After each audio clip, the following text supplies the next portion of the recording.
Guys আসসালামু আলাইকুম। আমি আজকে রান্না করব দুধ লাউ। তার জন্য নিয়ে নিলাম একটা লাউ। দেখেন কত বড় একটা লাউ নিয়েছি। এই লাউটার চামড়াগুলো ফেলে দিব। ফালার পরে এক টুকরা টুকরা করে কেটে নিব একটা পাত্রে নেওয়ার পর লাউগুলোকে সুন্দরভাবে ধুয়ে নিব। ধোয়ার পরে মেশিনের সাহায্যে কুচি করব।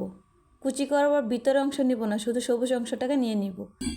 দেখেন এরকম কুচি হবে। এখন আমি সবগুলো লাউ কুচি করে একটা পাত্রে নিয়ে নিলাম। এখন আমি লাউগুলাকে ভালোভাবে ধুবো, কারণ লাউয়ের কষ সবগুলা যেন বের হয়ে যায়। এখন আমি লাউ থেকে পানিগুলা চিপে চিপে এক এক করে সব ফেলে দিব, কারণ লাউয়ে পানি থাকলে দুধ লাউটা খেতে মজা লাগবে না। যত পানি ফালা যাবে তত লাউটা খেতে মজা লাগবে। দেখেন কীরকম জর্জরা হয়ে গেছে। এরকমভাবে দেখেন জর্জরা এরকম হবে। এখন আমি একটা পাতিলে দুধ নিব। দুধটাকে চুলায় বসিয়ে ঘন করব। যতক্ষণ পর্যন্ত ঘন না হবে ততক্ষণ চুলায় রেখে দেব। দেখেন কীরকম ঘন হলো। এখন আমি লাউগুলাকে ঘি দিয়ে ভাজবো। তার জন্য একটা পাত্র নিলাম। পাত্রে ঘি দিলাম 2 চামচ, দিয়ে দিলাম দারচিনি, দিয়ে দিব এলাচি, তারপর দিব তেজপাতা। তারপর এটাকে আমি নাড়াচাড়া করব একটা কাঠির সাহায্যে। কিছুক্ষণ নাড়াচাড়া করার পর তারপরে আমি দিয়ে দিব লাউগুলাকে।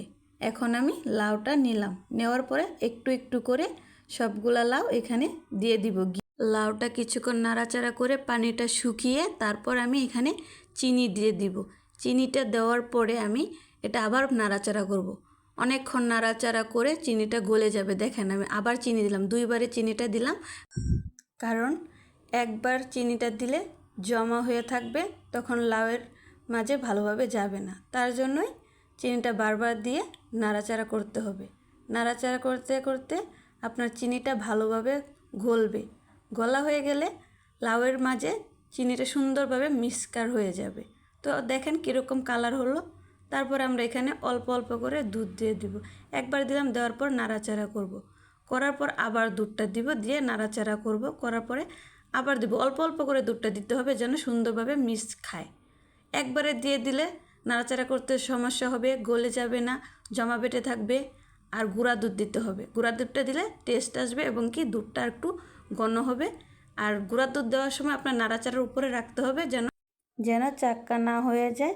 দেখেন অল্প অল্প করে দিচ্ছি আর নাড়া দিচ্ছি, কারণ নাড়া যদি না দেয় চাকা হয়ে যাবে। তার জন্য আমার নাড়ার উপর রাখতে হবে।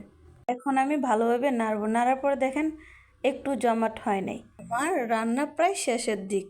এখন আমি একটা একটা করে মশলাগুলো সব তুলে ফেলে দিব। এখন আমার রান্না কমপ্লিট। ঠান্ডা করার জন্য এখন আমি একটা জায়গায় রেখে দিব।